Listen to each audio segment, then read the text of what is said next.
Hey everyone, it's Richard Metal Fan here, bringing you guys a old school album review. And today we're going to be looking into this album's 15th anniversary, which was released all on this day today. And as you can see below the title, today we're going to be looking into Train of Thought by the band Dream Theater. This is the band's 7th album, originally released on November 11th, 2003.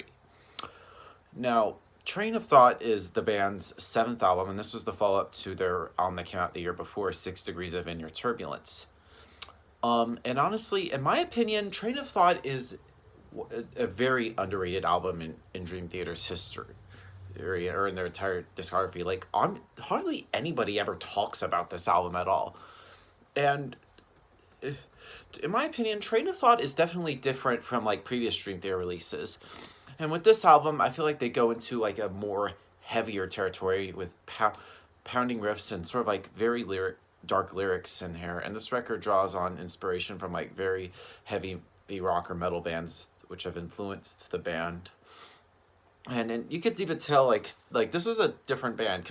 Listen to like Images and Words, then go back to listening to Train of Thought. You could tell it almost feels like a different band altogether. They're just like I said, this is pretty much Dream Theater at its heaviest. The production is just so good. James LaBrie's singing is top notch, and just like I said, the lyrics on this album are just very dark sounding.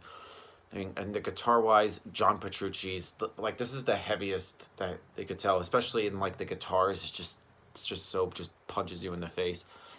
John Mayung's bass is pretty damn audible. Well, I really like it. The drumming from Mike Portnoy is just insanely good, like one of his best drum work to date, and the keyboards from Jordan Rudess are just superbly good. But yeah, let's just jump on this train and enjoy the ride. See what I did there? Yep. Opening up the album is the song "As I Am." Which it kind of starts up with the sort of like the fade in from the final note from Dream Theater's previous album, 6 Degrees of Inner Turbulence, which was the title track, and it sort of leads into the song "As I Am." And it starts off with sort of like a very distorted bass intro from John Mayung. The rest of the band just kicks in slow and just boom, hits you right in the face. And "As I Am" is a pretty straightforward I feel like this song is pretty straightforward by Dream Theater standards, with like the standard ABAB solo B structure, yet the band still manages to avoid musical mediocrity by throwing in sort of like the time changes that they're pretty much sort of known for, unexpected minor notes, and one holy shredfest of a solo from John Petrucci. But it's a pretty good start to the album nonetheless. This Dying Soul, not giving you time to breathe. This song sort of like enters with sort of unrelenting double bass and some more heavy riffing as soon as you get like a nice unison lead from John and Jordan, and the verses sort of like slow down a little bit, and it kind of sounds like a little bit like Tool a little bit. The lyrics here are very much a continuation of The Glass Prison from 6 Degrees of Inner Turbulence, which reflects sort of like the struggles of a recovering alcoholic, which is sort of like Mike Portnoy's sort of like 12-step suite that he did. And out to the chorus, sort of like LaBrie kind of goes into sort of like almost kind of like a rap thing, which kind of sounds like fucking Linkin Park or some shit. And then the song continues, becoming an ever-changing beast with sort of like the switching of time signatures, various solos, and many references to the Glass Prison. But overall, the song doesn't seem to be going in any set direction. And I honestly think this is the weakest song on the album, but it does get better from this point on, though. Endless Sacrifice, which is probably my favorite song on the album. It is classic Dream Theater. It begins with a lonely guitar melody from John, and which ties in with the theme of the song. The lyric deals with sacrifices and strong bonds needed in a long-distance relationship, and the somber feel of the song continues until 2 minutes in when the chorus kicks in and the whole mood change. This is the high point of the song for me. A great riff, catchy lyrics, and all-around great chorus, which is a good contrast to the feel of the verses. And after the second chorus, a new riff appears, which leads into I believe his classic Dream Theater solo section, and enhanced by a mad break at like the 6 minutes 28 seconds. And the song just keeps building and building over for the next 4 minutes until James comes back and delivers some powerful vocals, which sort of like leads as a climax of the best song on the album.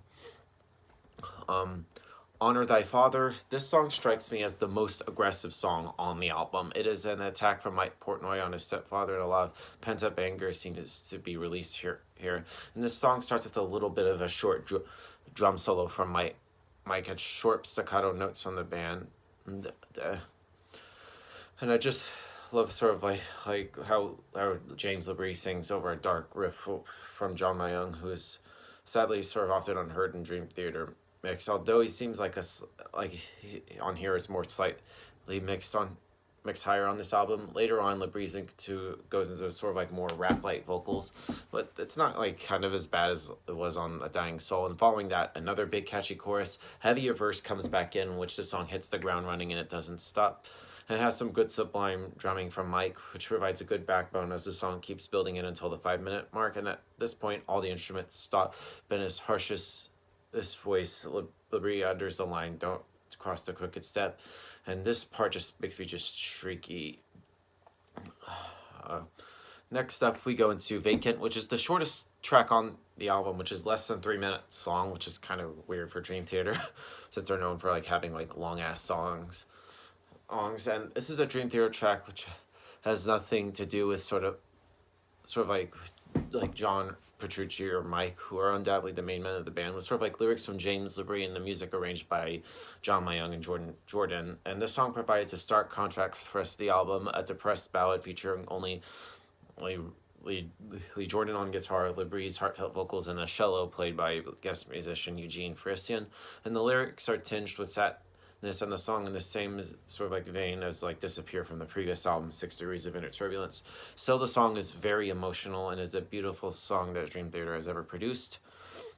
Stream of Consciousness, it's an instrumental on here, and it sort of like leads in from the previous song Vacant, and after a quiet intro, the pace of the song is set immediately. All 4 players here are doing what they could do best, and even though the riff seems to be used a lot here, there's sort of like different themes introduced as the song goes along, and each player gets to show what he can do, and the song ranks up in there with their fine instruments of the past.